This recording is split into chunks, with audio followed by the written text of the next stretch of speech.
इस्लामी video देखने के लिए नीचे दिए गए लाल बटन को दबाकर अभी सब्सक्राइब करें। साथ में बेल आइकन ऑल पर प्रेस करना बिल्कुल ना भूलें। रमजान के कज़ा रोजे लगातार रखने चाहिए या गैप से? प्यारे दोस्तों, जैसा कि रमजान के मुबारक महीने में कुछ रोजे कज़ा हो जाते हैं, अब उन रोज़ों को रमजान के सिवा दूसरे महीनों में किया जाए, मतलब मुकम्मल किया जाए या कज़ा किया जाए, तो हम किस तरह से करेंगे? लगातार करेंगे या उन्हें बीच में गैप देकर भी कर सकते हैं? तो इसके ताल्लुक से मैं आपको पेश खिदमत एक हदीस शरीफ पेश करने लगा हूँ। अस्सलामु अलैकुम वरहमतुल्लाहि वबरकातुहू। मैं मोहम्मद सलीम और आप देख रहे हैं अंसारी मनक़बत यूट्यूब चैनल। प्यारे दोस्तों, हमारे चैनल पर इसी तरह इस्लामी मालूमात और हदीस शरीफ से ताल्लुक़ वीडियो मिलती रहती हैं। इसी तरह नॉलेज और अपने भाई का हौसला अफजाई करने के लिए चैनल को सब्सक्राइब करके साथ में बेल आइकन जरूर दबा दें, जिससे आने वाली कोई भी वीडियो आपसे मिस नहीं हो सके।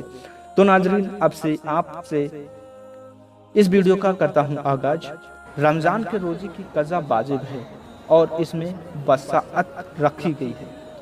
वक्त की कोई कैद नहीं, लिहाजा कज़ा रोज़े लगातार रखें या साल में वक्फे के साथ, दोनों तरह से जायज़ है।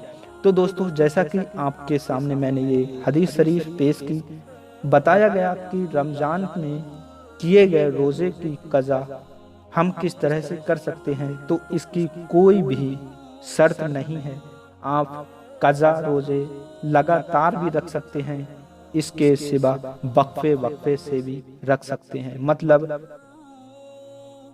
कभी 2, कभी 1, कभी 4, मतलब जितने रोजे आपके कज़ा हुए उनमें से कुछ दिन के बाद भी कुछ दिन रख सकते हैं।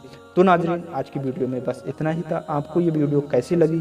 हदीस शरीफ पसंद आने पर वीडियो को लाइक कर दें, कमेंट में माशाअल्लाह लिख दें और चैनल को अभी तक सब्सक्राइब नहीं किया है तो सब्सक्राइब जरूर कर दें। मिलते हैं आने वाली नई वीडियो के साथ। अस्सलामु अलैकुम वरहमतुल्लाहि वबरकातुहू।